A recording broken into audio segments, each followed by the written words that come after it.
Hi guys, this is Mark. In this lecture, we're talking about handling of errors in your codeless logic. Whenever you write code or build logic, it's important to assume that errors will happen. So you just need to be prepared for errors. And after all, the better you're prepared for errors in your code, the better off you will be and more stable your application will be.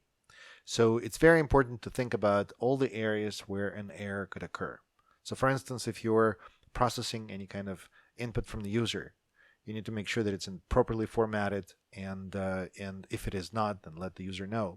If you're requesting data from the database, you may need to assume that the connection may not be available, or some error comes back from the server side. If you're looking for a file, you need to make an assumption that the file may not be there, and an error will come back. So the magnitude of the errors that may occur, the variety of different errors, it's huge.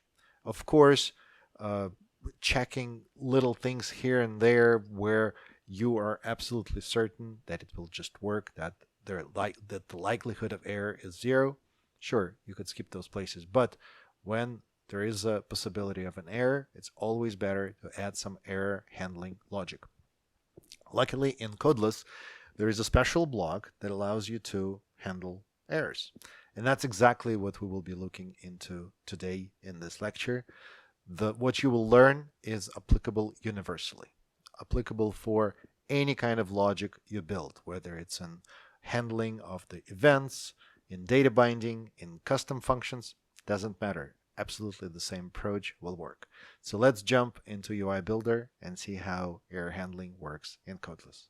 In UI Builder, let's create a new page that will be a replica of the playground page. So as we have done it before, move the mouse in this area, click the New Page button. In the Create As, select Fork, select your playground page template or however you called it, and let's call the new page Error Handling Demo. And in the new page that is created, the only component you will need to drag into the work area is a button.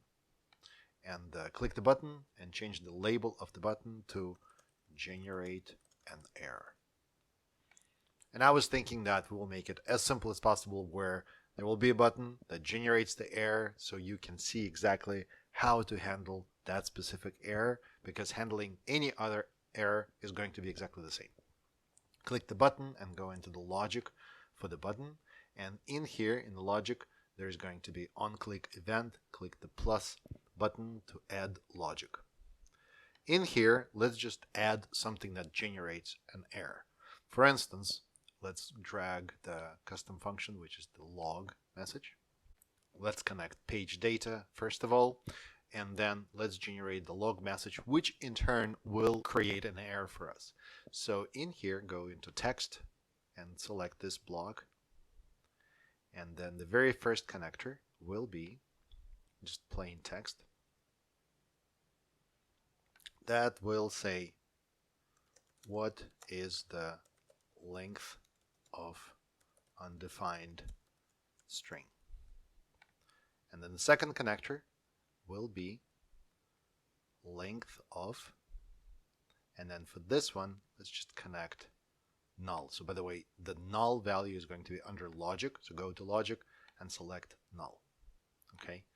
Now, in case if you're wondering what this will do, this will actually generate an error, because using the length of for something that is null, and null means it's not defined, there's just nothing in there, this generates an error. So we should not even see this log message. But let's say that we forgot to do any kind of error handling and just published or ran our application with this logic in place. Let's run the app and see exactly what happens. Well, first of all, when you click this button, nothing happens. Okay, well, nothing happens that visually is noticeable. If you right-click the page and go into Inspect, by the way, this is the way you do it in Chrome. If you have another browser, you will need to get to the developer console of your browser, and it will vary between Safari and Firefox and Chrome, but in Chrome, you get to this area. So in here, whenever this error occurs, notice that we actually get this error. And it says on code error. An uncoded means it hasn't been handled. And then the text of the error is cannot read property length of null, which basically what this says is that somewhere in your code you have a null reference, you have something that is null, and you're trying to use the length operation or read the property length of it. And that's exactly what we're doing. We're doing length of null. Now let's add error handling logic just to see what would be the proper way to do exactly the same thing without errors being thrown somewhere else where the user doesn't really know what has happened. You will see that in the system section, there is a subsection called exceptions. Click that, and you will see there's a big block that says try catch with error finally. Drag this block out here and connect it to the onClick event. The try section is where your logic, where you anticipate that some errors may be thrown, goes. So in here, let's place this log right into the try section. Your try section could be as big as you want. In fact, you could put the entire body of your event handling right in there. The catch section is going to be invoked by the system if there is an error. So whenever logic execution enters this block right here, this is where you can actually handle the error itself. And then as you can see that right now there is a print block, and we will get to it. Let's not focus on the print block yet. But whenever you use try catch with error, a variable is automatically created for you, and that's the error variable that contains the actual error that has occurred. So what we can do is we can actually log that error using our log function.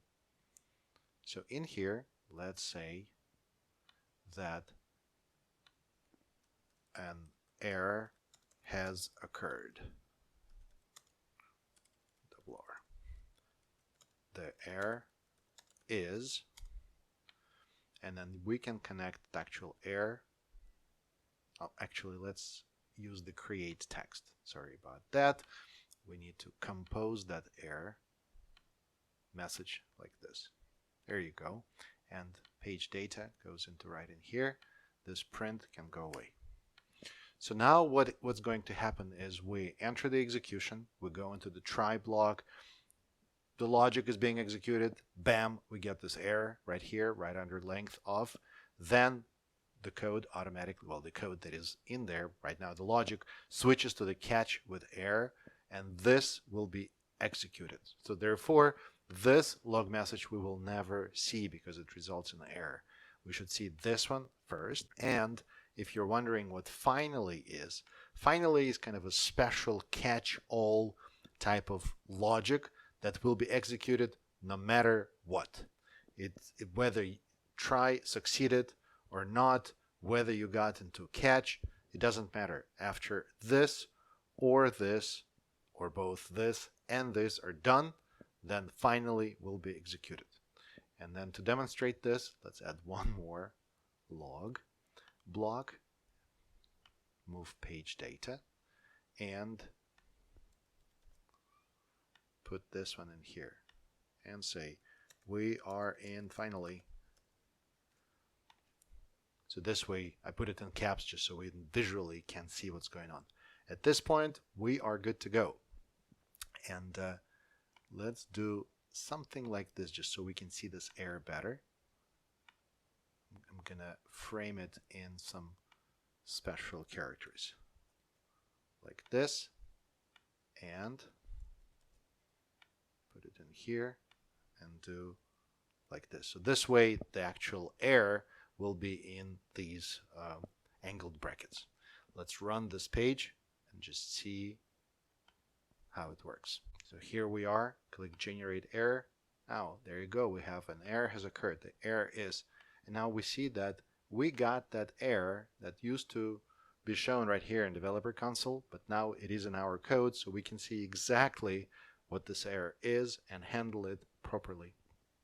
Of course, this is the type of error that you should catch before your application goes out to the end user.